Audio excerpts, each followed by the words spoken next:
Des maths et bienvenue dans cette vidéo un peu spéciale puisqu'on va y parler d'Astérix le Petit Gaulois et de tout ce qui ne va pas historiquement dans cette œuvre qui a tant bercé notre enfance. Et tout ça en compagnie de Thibaut de la chaîne Histoire Appliquée dont je vous invite vivement à aller voir le travail si vous ne le connaissez pas encore.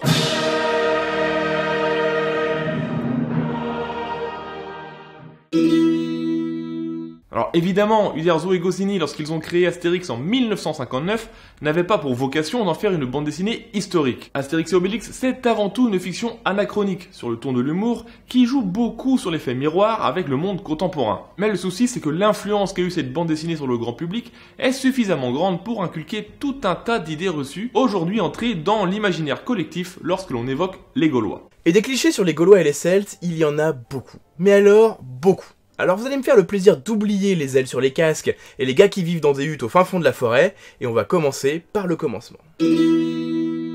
Alors non, les Celtes n'avaient pas d'ailes sur leur casque. Dans les casques découverts, on peut retrouver des cornes, comme le casque de Waterloo Bridge qui date du 1er siècle avant Jésus-Christ, des figures animales comme l'impressionnant casque-cygne qui date du 3e siècle avant Jésus-Christ, de grands anneaux ou encore un rapace avec les ailes articulées comme le casque de Kiumeshti, retrouvés en Roumanie. Mais ce sont des pièces uniques, rares, destinées à l'apparat et qui appartenaient à des grands chefs. Un seul de chaque exemplaire a été retrouvé. Concernant les guerriers standards, dirons-nous, et correspondant à la date d'Astérix, donc vers -50, il s'agissait des casques de type porc ou type Alésia, et qui, comme vous pouvez le remarquer, ressemblent beaucoup aux casques romains. Tout simplement parce que les Romains ont récupéré ce type de casque pour créer le casque de type Weisno, qui équipera les légionnaires. Bien après, du coup. Et à ce moment-là, il est normal de se poser la question, mais d'où vient cette idée du casque ailé ?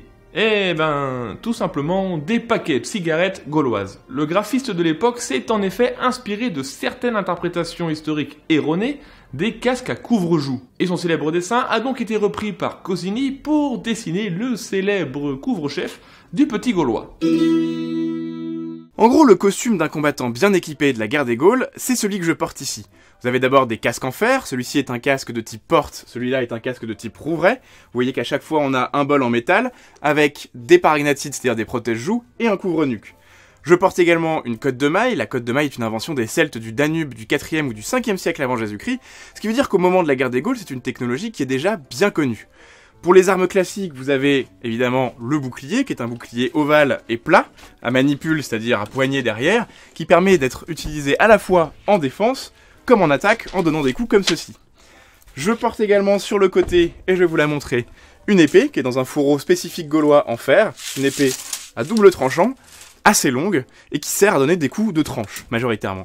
Vous voyez que j'ai également un saillon. Le saillon, c'est le manteau gaulois typique que vous voyez ici porté sur mon épaule, et on sait qu'il avait énormément d'importance. Par contre, on ne sait pas quelle était cette importance, si ça avait une valeur symbolique, une représentation de clan, ou on ne sait pas du tout.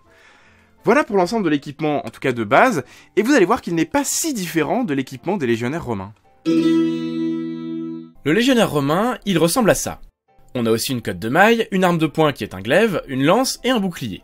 La lance romaine, ou pilum, est une arme de jet qui sert à neutraliser les boucliers de l'adversaire en se plantant dedans. Une fois plantée, elle est impossible à retirer et l'ennemi doit abandonner son bouclier. Le bouclier est un peu plus gros, plus enveloppant, car les Romains ont une tactique individuelle plus défensive que les Gaulois. Le casque est en bronze, plus simple, ce qui permet d'en équiper chaque combattant. Mais vous voyez que cet ensemble, eh bien il n'est pas si différent de notre Gaulois. Les Romains que l'on voit dans Astérix, ils sont surtout inspirés du Romain cliché qu'on retrouvera 200 ans plus tard, avec cette armure en lamelles qu'on appelle une lorica segmentata. Ils ont également des casques avec des espèces de visières et des couvre-nuques et des couvre-joues, et là encore ce sont des modèles qu'on retrouve bien plus tard dans l'histoire. Quant aux tactiques de combat, un peu oubliez ce que vous avez vu. En fait, la plupart des Romains dans Astérix font souvent la tortue, et la tortue c'est une formation qui est spécifique pour l'attaque de forteresse. Du coup, ça correspond pas à grand chose. Alors je pourrais vous parler des heures, des tactiques et des formations des Romains pendant l'Antiquité, notamment pendant la guerre des Gaules, parce que c'est un sujet absolument passionnant. À ce moment-là, l'armée romaine prend le meilleur sur l'armée gauloise, avec des stratégies et des techniques différentes, et c'est vraiment un sujet absolument fascinant qui va nous... C'est effectivement fascinant, mais je me vois obligé de te couper la parole si on ne veut pas se retrouver avec une vidéo de 47 minutes. Au moins.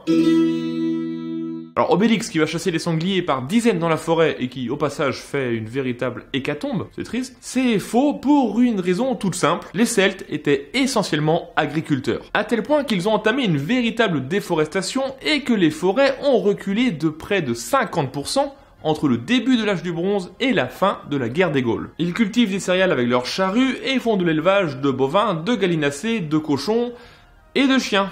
Car oui, même s'ils avaient des chiens domestiques, et que d'ailleurs à ce titre, Idéfix n'est pas trop loin de la réalité puisque certaines races de chiens s'en rapprochaient. Ils élevaient aussi des chiens pour les manger et utilisaient leur peau pour le cuire.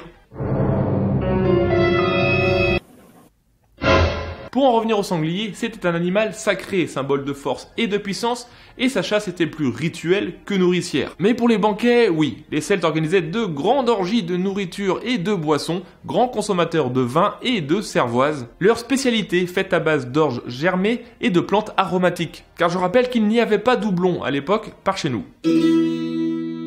Le coup du chef gaulois qui est transporté sur le bouclier, c'est plutôt non.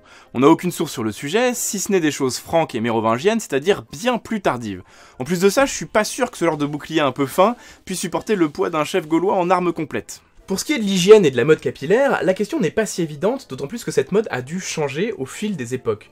Pour ce qu'on en sait, les auteurs romains disaient que les Gaulois étaient très soucieux de leur apparence et veillaient à toujours être bien mis. D'ailleurs, est-ce que vous saviez que c'était les Gaulois qui auraient inventé le savon solide ? D'un point de vue du cliché du manque d'hygiène, du coup on repassera un petit peu. D'autant plus que les images, les rares images des Gaulois qu'on a, à chaque fois ils sont bien rasés et avec les cheveux courts. Le côté barbé-moustache, c'est des choses qu'on retrouve parfois dans les sources écrites, mais qui sont vraiment très à la marge, très symboliques, et en fait c'est relativement rare par rapport à tout ce qu'on en sait.